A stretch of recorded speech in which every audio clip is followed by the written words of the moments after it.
Selon Robert Kiyosaki, auteur des best-sellers Père riche, Père pauvre et le cadran du cash flow, il existe 4 manières de gagner de l'argent qu'il a baptisé le cadran du cash flow.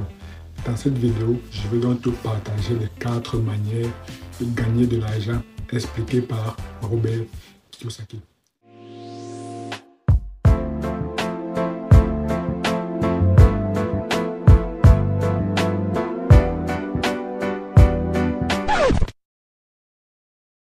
Si tu es nouveau sur la chaîne, je me présente rapidement. Moi, c'est Robinet Tani et le but de la chaîne est de te partager des conseils et des astuces pour t'aider à gagner beaucoup plus d'argent. Alors, si la thématique de gagner de l'argent t'intéresse, abonne-toi et active la cloche pour ne jamais rater nos prochaines vidéos. Cela étant dit, entrons réellement dans le vif du sujet et découvrons la première manière de gagner de l'argent. La première manière de gagner de l'argent consiste tout simplement à être un employé ou bien à être un salarié dans une entreprise. Donc tu travailles pour une entreprise, tu travailles pour un entrepreneur. Comme nous avons déjà vu dans une vidéo précédente, il existe beaucoup d'avantages et d'inconvénients du salariat. Bon, je vais les lister ici rapidement. Les avantages, c'est de te permettre d'avoir de l'argent rapidement et de te permettre d'avoir une expertise bien pointue dans un domaine bien précis. Mais malheureusement, les inconvénients sont nombreux. Parmi les inconvénients, on peut citer d'abord l'insécurité de l'emploi, que tu sois en CDD ou bien en CDI. Même si tu es en CDI, tu n'es pas protégé par la perte de chômage. On l'a bien vu lors du Covid, de la Covid en 2020. Et aussi un autre inconvénient du salariat, c'est que c'est la pire manière de gagner de l'argent. Pourquoi? Parce que je dois comprendre le même exemple que j'ai pris dans la vidéo précédente. Quand tu es un employé, un client paye par exemple pour une prestation, disons un chiffre comme ça arbitraire, 10 000 euros. Mais toi, à la fin du mois, tu reçois 2 000 euros, 2 500 euros. Il y a une différence, il y a un gap de 7 500 à 8 000 euros. Pourquoi? Parce que tout ça, parce que à la fin du mois, tu reçois un salaire de 2 000 euros. Pourtant, c'est toi qui as fourni toute la prestation que le client a demandé. Mais le client, lui, il a payé 2 000 euros qui va revenir à l'entreprise. Mais toi, tu ne reçois que 2 000 euros. Mais le client, lui, il a payé 10 000 euros. Mais toi, tu ne perçois que 2 000 euros sur les 10 000 euros. Donc, pour moi, c'est la pire manière de gagner de l'argent et c'est la première manière de gagner de l'argent. La deuxième manière de gagner de l'argent, c'est tout simplement d'être un travailleur autonome ou bien d'être un propriétaire d'une petite entreprise. Ici, la différence entre un travailleur autonome et un employé, c'est qu'un employé, lui, travaille dans une entreprise. Pourtant, un travailleur autonome, lui, il travaille avec une entreprise. Les travailleurs autonomes, ce sont par exemple les professions libérales, telles que par exemple les consultants, ou bien les médecins, ou bien les avocats, ou bien les juristes, bref, toute cette petite profession libérale qui leur permet d'être des indépendants. Ou bien, récemment, il y a aussi des nouveaux, ou bien on peut dire des différents. Voilà, récemment, il y a aussi des trucs qu'on appelle des freelance. Ce sont des personnes qui sont à leur propre compte. Donc, c'est eux-mêmes qui démarchent leurs propres clients. Donc, si on prend encore l'exemple des deux cas, les 2 000 euros versus les 10 000 euros, quand tu es indépendant, quand tu es un travailleur autonome, étant donné que c'est toi-même qui démarche les clients, ce qui fait donc que le client, il te paye directement les 10 000 euros. Pourtant, quand tu es un employé, le client paye 10 000 euros à l'entreprise ou bien au DG de l'entreprise et le DG lui il te donne 2 000 euros. Mais quand tu es un travailleur autonome, vu que tu es indépendant, vu que toi-même tu cherches les clients, c'est toi qui fournis toute la prestation et bien évidemment, c'est toi qui perçois toute la prestation, toute la somme versée par le client. C'est la même chose pour un propriétaire d'une petite entreprise. Étant donné que c'est encore une petite entreprise, donc il n'a pas encore des process, il n'a pas encore installé un système qui va lui permettre de dissocier son temps par rapport au temps d'entreprise. Donc c'est encore lui qui fait tout seul. Donc il est dans une situation similaire à un travailleur autonome. Et ça, c'est pas la pire manière de gagner de l'argent. Là, on monte crescendo. On a d'abord vu première moyen de gagner de l'argent, c'est être un employé, qui est la pire manière.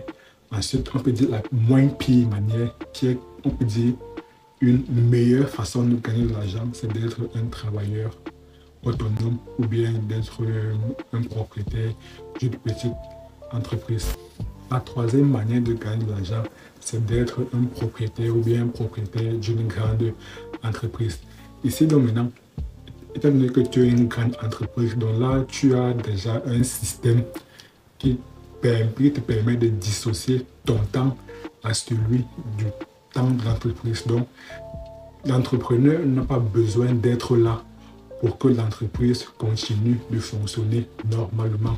C'est la raison pour laquelle, lorsqu'on a une entreprise, lorsqu'on franchit un certain palier, on commence déjà à déléguer parce qu'on veut acheter le temps des autres pour faire certaines tâches de manière à ce qu'au fur et à mesure, on puisse dissocier notre temps, au fur et à mesure que l'entrepreneur puisse dissocier son temps par rapport au temps de l'entreprise. C'est la raison pour laquelle les entrepreneurs essaient de recruter beaucoup des employés pour acheter leur temps. Et même s'ils ne recrutent pas des employés, ils essaient de mettre en place des systèmes via, par exemple, l'intelligence artificielle pour essayer d'effectuer des tâches, donc pour essayer de déléguer des tâches et se concentrer uniquement sur les tâches essentielles, notamment la loi des 80-20 qui stipule que 20% des tâches génèrent 80% des résultats. Donc l'entrepreneur se concentre sur les 20% des tâches qui sont essentielles et qui vont générer 80% du chiffre d'affaires. Dans le reste des tâches, il délègue cela aux autres personnes, voire ou bien à un système, ou bien à une intelligence artificielle. Bref, il se concentre uniquement sur ce qui est important.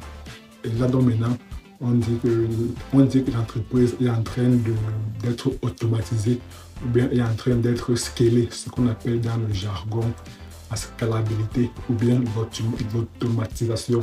Donc, cela consiste tout simplement à dissocier le temps de l'entrepreneur du temps de l'entreprise, de manière à ce que l'entrepreneur n'a pas besoin d'être présent pour que l'entreprise continue de fonctionner normalement.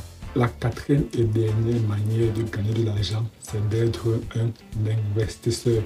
Un investisseur, c'est tout simplement une personne qui met de l'argent, qui finance une activité ou bien une entreprise et à la fin d'année reçoit des dividendes ou bien parfois détient souvent des actions dans une entreprise. Par exemple, une banque peut aussi être considérée comme un organisme de financement ou bien un type d'investissement parce que les entrepreneurs, lorsqu'ils ont besoin de financement, généralement, ils font recours à des banques. Donc les banques peuvent aussi être considérées comme des organismes d'investissement.